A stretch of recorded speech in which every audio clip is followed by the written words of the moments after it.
Humid jungle air, silence broken only by birdsong. Through the dense green, the outlines of stone giants emerge. Pyramids and observatories wrapped in vines. Here, where the Maya civilization was born and flourished 2,000 years ago, only silence remains today. Once busy cities full of life have become ghosts, swallowed by nature. And their story is the first, but not the last, in our investigation.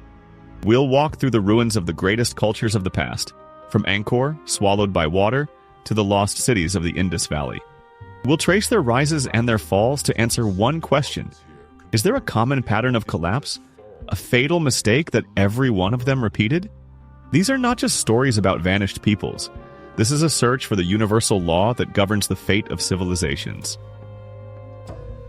The Maya were not savages. They were geniuses. Astronomers who built a calendar so precise that it still amazes scientists today. Architects who raised sprawling cities without metal tools or wheels. They mastered a complex hieroglyphic writing system and carved their history into stone, steely meant to stand forever. But in the 9th century AD, everything suddenly stopped. The pulse of the civilization went silent. Monumental construction came to an end. The scribes fell silent. Prosperous cities emptied out. Millions of people simply left, abandoning their homes to the jungle. What happened? Drought? War? Overpopulation? Every theory explains part of the story, but none of them fully accounts for the scale of the collapse. This mystery is only the beginning. Was the collapse of the Maya caused by outside forces, or was the seed of destruction hidden deep inside their own society? In their greatest achievements? A one-of-a-kind tragedy? Or the first signs of a much broader, fatal pattern? Because sometimes the very things that give a civilization life end up becoming the reason it falls. Forget everything you know about medieval cities. In the 12th century, when Paris was still little more than a fortress, Angkor was already rising at the heart of the Khmer Empire. A pre-industrial megacity with a footprint comparable to modern New York City. A capital of the world. An engineering marvel built around one idea: total control over water. Angkor was more than a city. It was a living organism. Its circulatory system was an intricate web of canals and colossal reservoirs, the Berets, which fed a population of 1 million and made 3 rice harvests a year possible. Khmer engineers created a near-perfect machine for life, but that very perfection became its Achilles heel.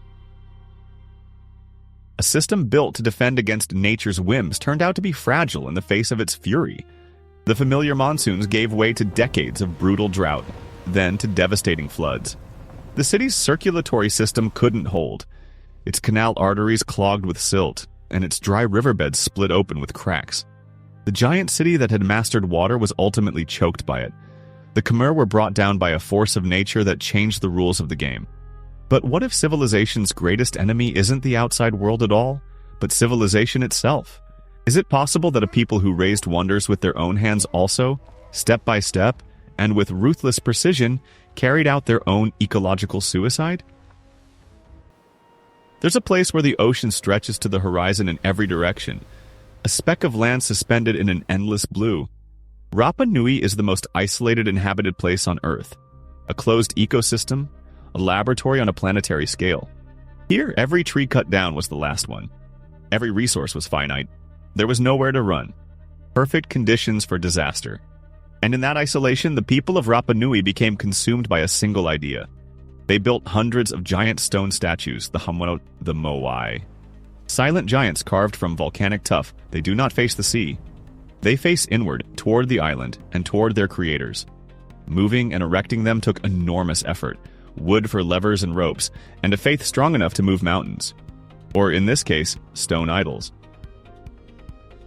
For a long time, this story seemed simple and terrifyingly tidy. An obsession with statues led to the complete clearing of the forests. Resources ran out. Then came famine, war, and cannibalism. Society collapsed under the weight of its own ambition. The classic ecocide theory: people destroyed their own island paradise with their own hands. But what if that elegant picture only tells part of the story?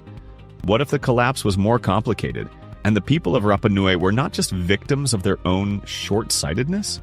Sometimes what destroys a civilization isn't a mad race forward at all.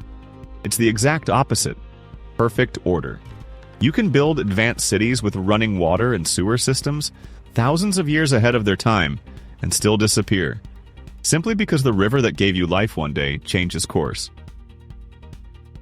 While the rest of the world was still living in the Bronze Age, one civilization had already moved ahead.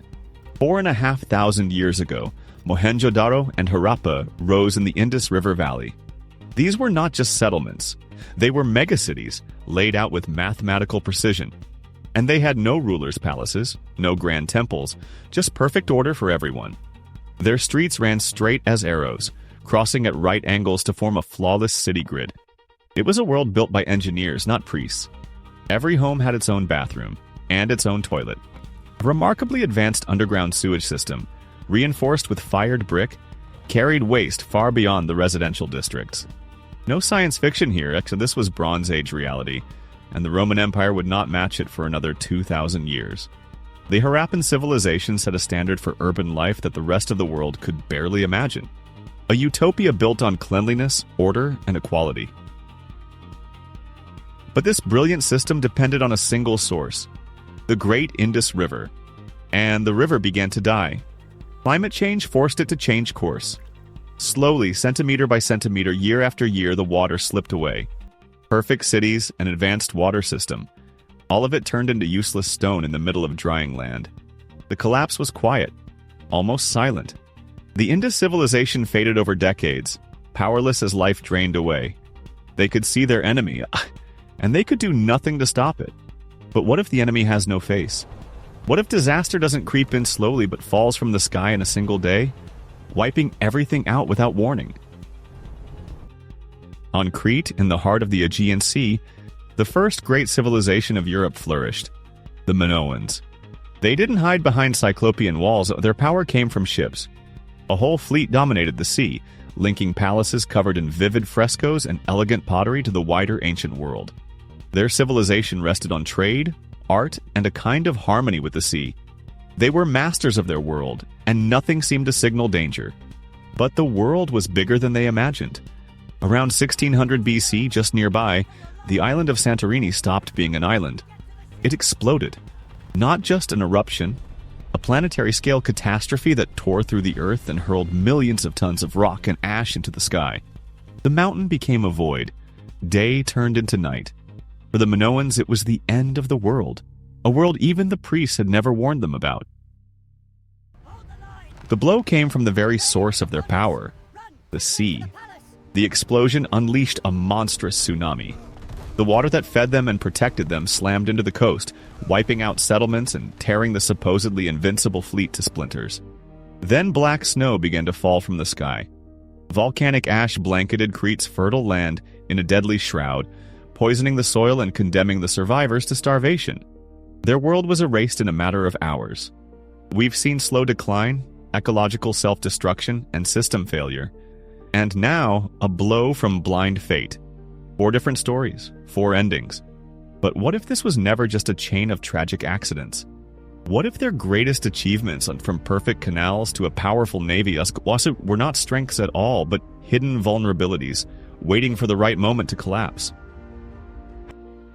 Maya jungles, Angkor's water, the statues of Rapa Nui, the dried-up Indus River, and the ash of the Minoans. 5 different worlds, 5 different catastrophes. But beneath the ruins, the same pattern keeps surfacing. It was never just one cause. Not simply drought, not just war. Collapse is always a perfect storm where climate, ecology, and human decisions fuse into a lethal mix. Any complex civilization is a house of cards. Every new layer, irrigation, trade, hierarchy, makes it taller, more impressive. But the higher it rises, the less stable it becomes. All it takes is one shock at the base, one failure, and the whole brilliant, interdependent structure comes crashing down in an instant. Their greatest achievements became their curse. Angkor's water system was helpless when the monsoon shifted. The Indus Valley's flawless cities dried up along with the river. The forests of Rapa Nui, the ones that made the Moai possible, vanished and left the island hungry. Each culture bet everything on one brilliant idea, and lost when the world changed the rules. These stories are not just dusty pages from the past, they're a mirror. And in that mirror, we can see our own world.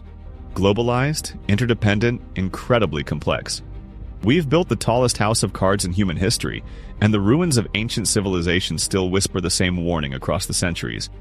Nothing lasts forever.